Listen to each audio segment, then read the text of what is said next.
Selamat malam para netizen dimanapun kita berada, salam inspirasi bagi kita semua ya. Anies Baswedan bisa berpeluang besar jadi gubernur Indonesia. Wah, wah, wah, wah. Ya kita lihat saja begitu kan ya. Menjadi gubernur DKI Jakarta, saya kira kalau Anies Baswedan peluangnya sangat luar biasa. Dari beberapa lembaga survei dari 19% Anies Baswedan yang sekarang ini yang kita lihat ya.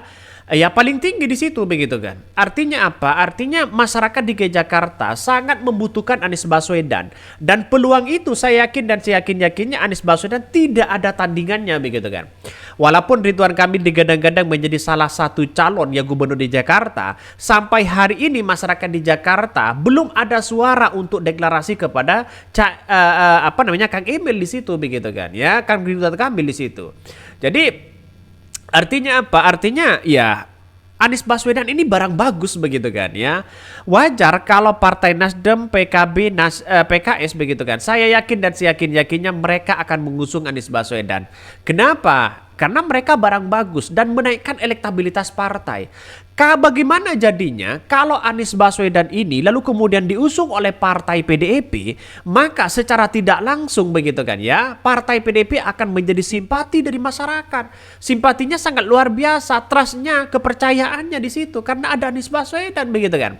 Wajar kalau ada bahkan digadang-gadang menjadi salah satu calon dari PDIP terus kemudian diusung oleh PDIP dan sebagainya. Kabarnya ini akan menjadi rebutan di situ begitu kan. Karena satu yang menjadi prioritas utama dari masyarakat DKI Jakarta adalah ketika Anies Baswedan terpilih 2017 kemarin bersama Sandi ya, bersama dengan kedua ya dengan wakilnya begitu kan ya. Dia sudah memberikan inspirasi, memberikan gagasan, memberikan prestasi yang sangat luar biasa kepada Anies Baswedan di DKI Jakarta. Artinya apa? Artinya inilah yang kemudian sampai-sampai begitu kan ya, sampai-sampai kepercayaan dan popularitas itu Anies Baswedan dicalonkan dan diusung oleh Partai Nasdem untuk menjadi calon presiden. Dan ini sebuah kebanggaan. Kenapa saya katakan seperti itu? Karena rekam jejak Anies Baswedan itu di DKI Jakarta itu punya rekam jejak yang baik dibandingkan dengan yang lain begitu kan. Maka secara logika ya Anies Baswedan punya prestasi yang sangat luar biasa. Kurang sabar apa coba? Para buzzer ya semuanya apalagi dari PSI begitu mengkritik habis-habisan kepada Anies Baswedan, tapi tanpa sedikit pun Anies Baswedan membalas ya kritikan-kritikan itu kepada orang yang mengkritik atau kepada para buzzer di situ. Justru Anies Baswedan tersenyum begitu kan ya. Buzzer juga butuh makan katanya begitu kan ya. Ternyata ketika Anies Baswedan punya prestasi luar biasa di situ, terus kemudian punya gagasan luar biasa, ternyata mereka diam begitu kan. Ya, ini setuju jika pasangan selain ya itu katanya begitu kan ya. Ini peluangnya banyak sekali. Gubernur Jakarta ya Indonesia 3 pasti rezim ya dari MK kepanasan kalau hal ini jadi kenyataan. Karena Gubernur Jakarta hanya satu level di bawah Pres. Namun dari segi otoritas dan kewenangan jauh lebih menantang ya. Indonesia 3 menuju Indonesia 1 di 2029 bisa saja akan dipersiapkan di situ begitu kan. Ini sangat disayangkan kalau Anies Baswedan tidak maju di ke Jakarta. Karena pertarungan nanti di 2029 Anies Baswedan ini diibaratkan orang-orang yang kemudian masih mengumpulkan pasukan-pasukan yang ada. Jangan-jangan bisa saja Prabowo ini melihara macan begitu. Kalau ini terjadi begitu kan. Tapi orang akan berpikir di situ, wah, kalau Anies Baswedan sampai menjadi gubernur Jakarta lagi, tidak ada tandingannya di 2029 begitu kan ya. Ya kita lihat saja begitu karena kekuatan dari Anies Baswedan ya kita lihat saja di 2029 mereka begitu karena mungkin ya ada cawi-cawi dari pemerintah sehingga kalah dan sebagainya. Ya kita lihat saja di tahun 2029 begitu kan ya. Bahkan peluang itu sudah diambil oleh PS ya pada Pilpres kemarin. Kalau jadi gubernur lagi bikin malu menurut saya. Buat sukses yang lain. Level sudah tinggi malah gubernur. Ya tidak ada masalah begitu kan. Mau jadi apapun tidak ada masalah. Banyak yang kemudian menjadi gubernur ya tiba-tiba menjadi wali kota begitu. Banyak di situ begitu kan. untuk memberikan kontribusi besar ya harus mulai dari awal ya, mulai dari hal yang kecil di situ begitu. Maka secara secara logika kalau Anies Baswedan peluangnya sangat banyak begitu kan ya, peluangnya di situ begitu. Dan sekarang kita lihat saja nampaknya Anies Baswedan sudah siap untuk didorong untuk menjadi Gubernur DKI Jakarta. Mari kita baca ini. Usai kekalahan di Pilpres 2024 hingga kini Anies Baswedan belum memutuskan langkah politiknya ke depan. Namun ia menyatakan perjuangan belum usai. Anies berkomitmen untuk terus menggaungkan semangat perubahan.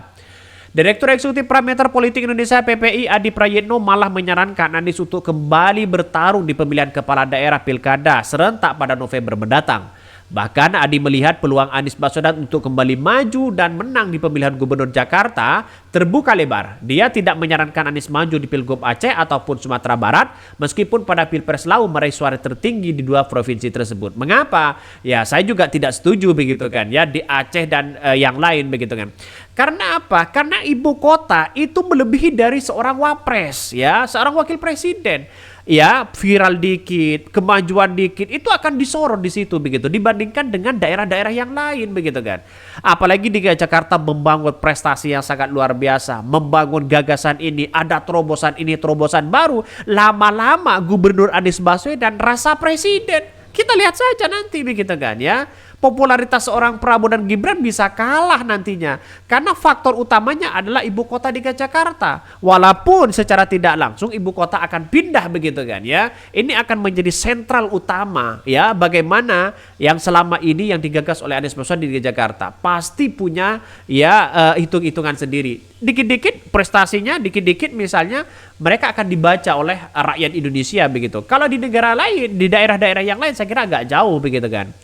Analisis politik Universitas Islam Negeri UIN Syarif Hidayatullah itu meyakini jika saat kembali memimpin, ya Jakarta berhasil mencetak banyak kemajuan dan prestasi. Maka ini akan menjadi modal yang bagus bagi Anies untuk kembali maju pada Pilpres mendatang. Jadi kalau profiling Gubernur Jakarta bagus 5 tahun mendatang, maka relatif yang bisa menyanyi aura di Pilpres dengan Prabowo Subianto yaitu Anies Baswedan. Ya kita lihat saja. Nampaknya ini begitu luar biasa begitu kan ya Anies Baswedan ini. Sayang kalau tidak diusung dicalonkan begitu. Saya kira nampaknya PKS akan mengusung Anies Baswedan lagi. Saya kira kalau Anies Baswedan diusung oleh PKS, saya yakin Partai Nasdem dan PKB akan ikut. Ya wakil silahkan begitu dari PKB tidak ada masalah. Ya PDP kalau mau gabung ya silakan. Tapi ini akan menjadi rebutan Anies Baswedan. Kalau Anies Baswedan tidak diusung ya oleh PKB, PKS dan Nasdem, saya yakin akan diusung oleh partai PDIP begitu kan ya. Karena nampaknya ini yang akan dipersiapkan ke depan di tahun 2029. Sedangkan kader-kader yang lain saya kira agak jauh ya. Oke, mungkin itu yang kami sampaikan ya. Tonton terus channel Hodari Podcast Rakyat ini karena ada berita-berita menarik dan viral setiap harinya. Salam para netizen, salam inspirasi bagi kita semua. Jangan lupa di subscribe di YouTube Hodari Podcast Rakyat ini.